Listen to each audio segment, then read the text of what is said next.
என் தங்கமே, இன்று இந்த கருப்பன் உனக்கு ஒரு முக்கியமான செய்தியினை கொண்டு வந்திருக்கின்றேன். என் பிள்ளையே, சில நாட்களுக்கு முன்பு இந்த கருப்பன் உனக்கு ஒரு தகவலை சொல்லி இருந்தேன். அதன் மூலமாக என் பிள்ளை இந்த கருப்பன் சொன்னது போல செய்து உன்னுடைய வாழ்க்கையில் இருந்த ஒரு முக்கிய பிரச்சனையிலிருந்து நீ தப்பித்து கொண்டாய்.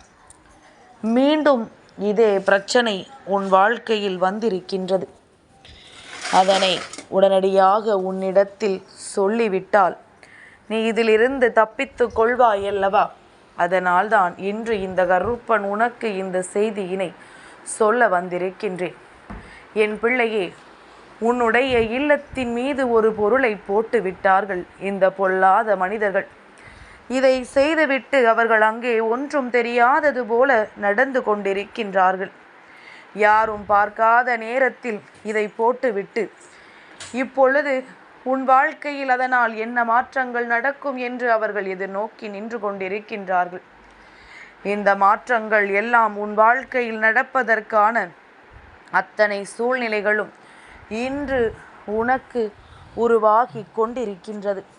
உன் இல்லத்தில் ஏகப்பட்ட பிரச்சனைகள், எங்கு திரும்பினாலும் சண்டைகள், சச்சரவுகள் என்று எப்பொழுதும் இல்லமே ரணகளமாகிக் கொண்டிருக்கின்றது. ஒரு நேரம் அமைதியாக இருக்கலாம் என்று நினைத்தால் கூட இருக்க முடிவதில்லை. அந்த அளவிற்கு பிரச்சனைகள் ஓயாமல் அங்கே சென்று கொண்டிருக்கின்றது. இந்த நேரத்தில் என் பிள்ளைக்கே ஒரு சந்தேகம் வந்துவிட்டது. நமக்கு யாரேனும் எதையாவது செய்திருப்பார்களோ என்று.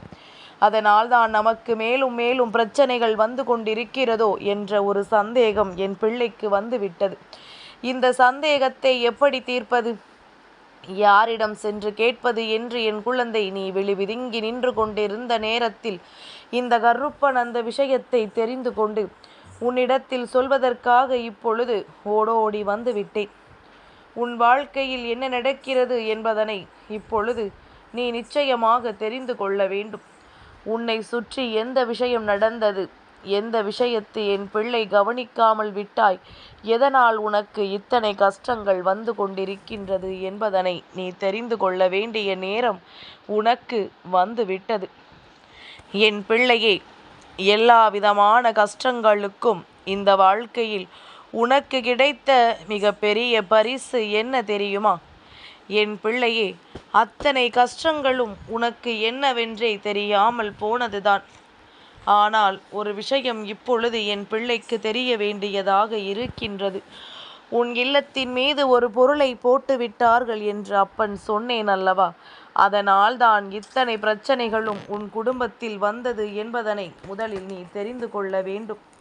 இதனால் என்னென்ன மாற்றங்கள் உன் வாழ்க்கையில் வந்தது என்பதனை நீ தெரிந்து கொண்டாய். இது யாரால் வந்தது? அப்படி எந்த ஒரு பொருள் உன் இல்லத்தில் இருக்கின்றது, உடனே அதை நீ எப்படி எரிக்க வேண்டும் என்பதனை உன் கருப்பன் நான் உனக்கு இப்பொழுது சொல்லிக் கொடுக்கின்றேன். அப்பன் சொல்கின்ற விஷயங்கள் ஒவ்வொன்றையும் கவனமாக கேட்டு என் பிள்ளை, இதை உன் வாழ்க்கையில் தொடர்ந்து நீ செய்ய வேண்டும். ஏற்கனவே கருப்பன் சொல்லி இருந்தால் அதை நீ தெரிந்து வைத்திருக்கிறாய் என்றால் எப்பொழுதும் அதை பின்பற்று. இல்லாது போனால் அப்பன் சொல்வதை இப்பொழுதுதான் நீ கேட்கிறாய் என்றால் ஞாபகம் வைத்து கொண்டு இதை எப்பொழுதும் உன் வாழ்க்கையில் நீ பின்பற்று.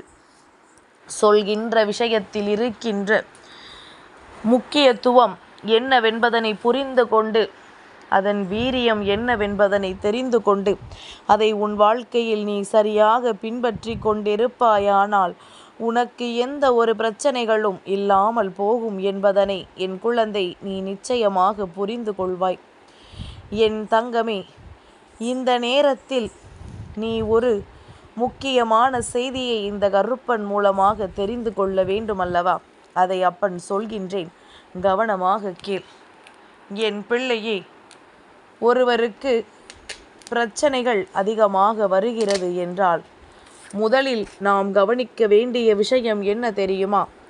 நம் மீது கண் திருஷ்டிகள் எதுவும் விழுந்திருக்கிறதா என்று.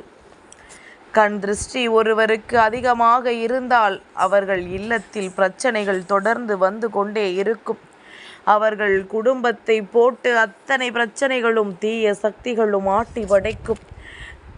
கல்லடி பட்டாலும் கண்ணடி படக்கூடாது என்று எதையும் காரணம் இல்லாமல் சொல்லவில்லை.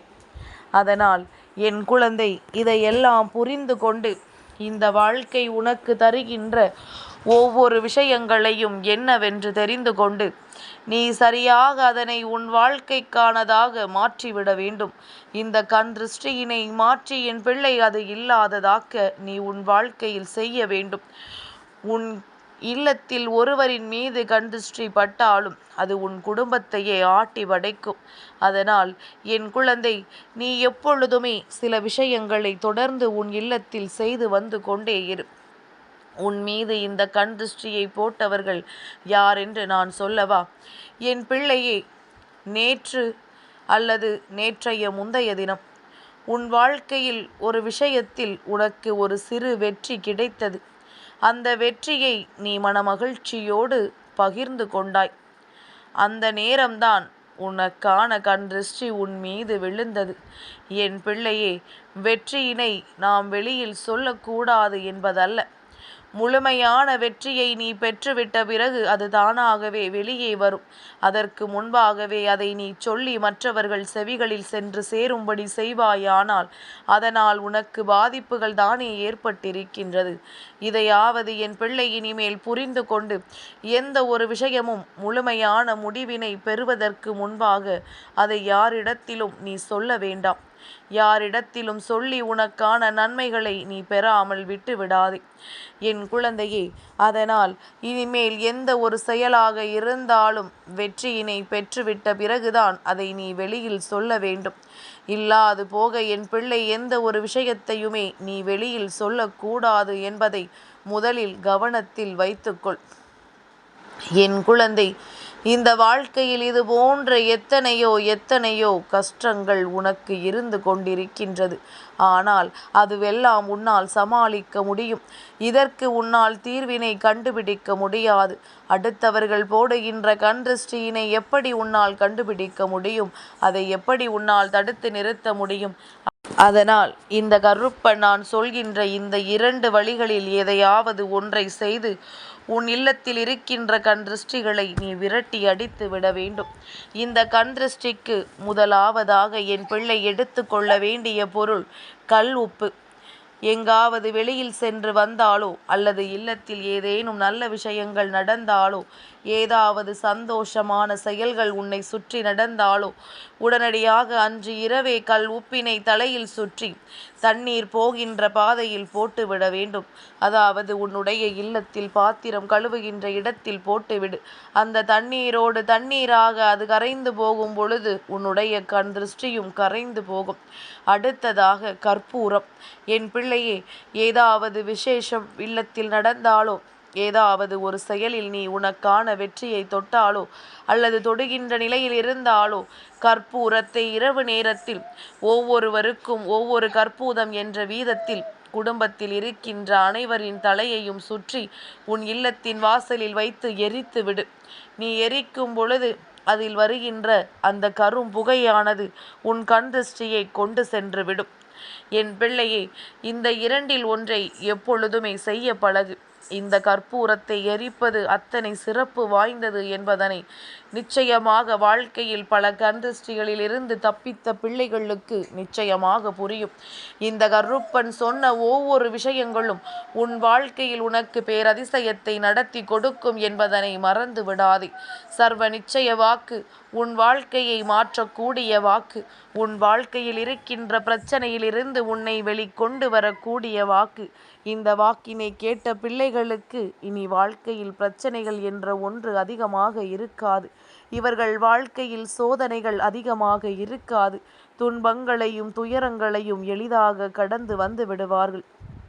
எப்பேற்பட்ட சூழ்நிலை இருந்தாலும் இந்த வாழ்க்கையில் அவர்களுக்கென்று இருக்கின்ற சந்தோஷங்கள் எல்லாமும் அவர்களை முழுமையாக வந்து சேர்ந்து விடும் என்பதுதான் உண்மை.